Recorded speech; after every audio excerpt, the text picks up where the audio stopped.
আজ আমি আপনাদের সঙ্গে শেয়ার করব ফুলকপি আলুর একটা তরকারি রেসিপি। তবে এই রান্নাটা কিন্তু পুরো জল ছাড়া আমি তৈরি করছি। ডিনার কিংবা লাঞ্চে ফুলকপির এই রেসিপিটি কিন্তু অনায়াসেই তৈরি করে দিতে পারেন, কিংবা অফিসের লাঞ্চ বক্স, সেক্ষেত্রেও কিন্তু এই তরকারিটি দারুণ লাগে খেতে। গরম গরম রুটি পরোটার সাথে কিন্তু সবচাইতে বেশি ভালো লাগে।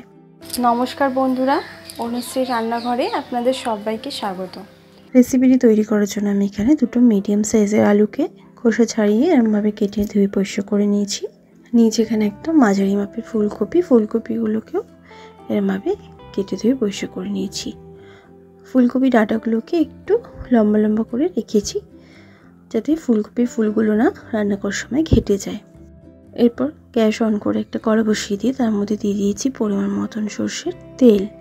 তেলটা ভালোভাবে গরম হয়ে যাওয়ার পর দিয়ে দিচ্ছি 1 চামচ পরিমাণে গোটা জিরে, আর দিচ্ছি 1/2 চামচ পরিমাণে আজওয়ান। ফোড়নটাকে ভালো করে ভেজে নেবার পর দিয়ে দিচ্ছি 5 থেকে 6 কোয়া রসুন কুচি। রসুনটাকে দেওয়ার পরেও একটুখানি ভেজে নিলাম। এরপর কেটে রাখা আলুগুলোকে দিয়ে দিলাম। আলুগুলোকে দিয়ে তেলের মধ্যে একটুখানি ভেজে নেব।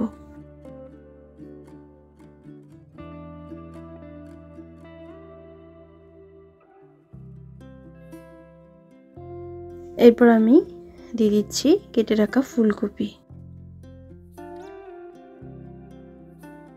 ফুলকপিটাকে দিয়েও ভালো করে ভেজে নেব। ফুলকপিটাকে দিয়েও একটুখানি নাড়াচাড়া করে নেবার পর আমি 2 মিনিট লো ফ্লেমে ঢাকা দিয়ে দিলাম। 2 থেকে 3 মিনিট পর ঢাকাটা সরিয়ে নিয়েছি। ফুলকপিটা কিন্তু হালকা একটু ভাজা হয়ে গেছে। আলু ফুলকপি দুটোই কিন্তু হালকাভাবে ভাজা হয়ে গেছে।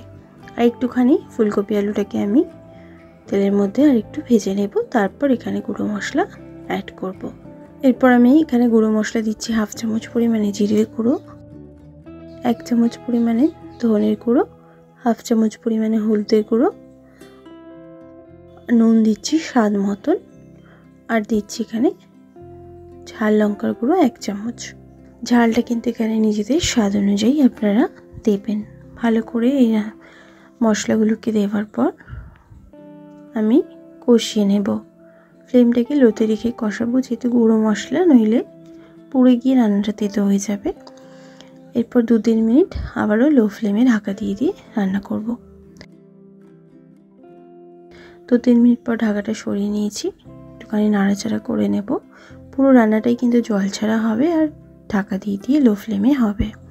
এরপর একটা মাঝারি মাপের দিয়ে দিলাম টমেটো কুচি, আর দিচ্ছি সামান্য একটুখানি কড়াইশুঁটি। ভালো করে আবারও একটুখানি কষিয়ে নেব।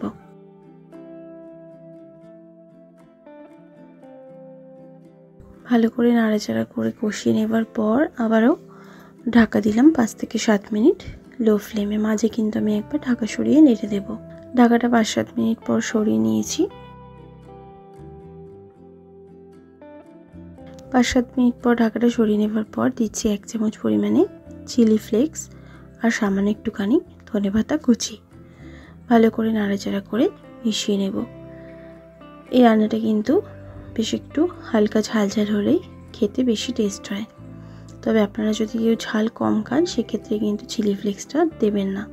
ভালো করে নাড়াচাড়া করে মিশিয়ে নিলাম। আমি এখানে গরম মশলা দিচ্ছি না, আপনারা চাইলে গরম মশলা কিন্তু দিতে পারেন। এই রান্নাটা আমার গরম মশলা ছাড়াই বেশি ভালো লাগে। আর ফুলকপি আলু দুটোই কিন্তু সেদ্ধ হয়ে গেছে, কিন্তু ঘেটে যায়নি। ঘেটে গেলে কিন্তু এই রান্নাটা খেতে একদমই ভালো লাগে না। আমি গ্যাসের ফ্লেম বন্ধ করে এবার গরম গরম সার্ভ করে নিচ্ছি। ফুলকপি আলু এই রেসিপি অবশ্যই আপনার বাড়িতে একবার ট্রাই করে দেখবেন।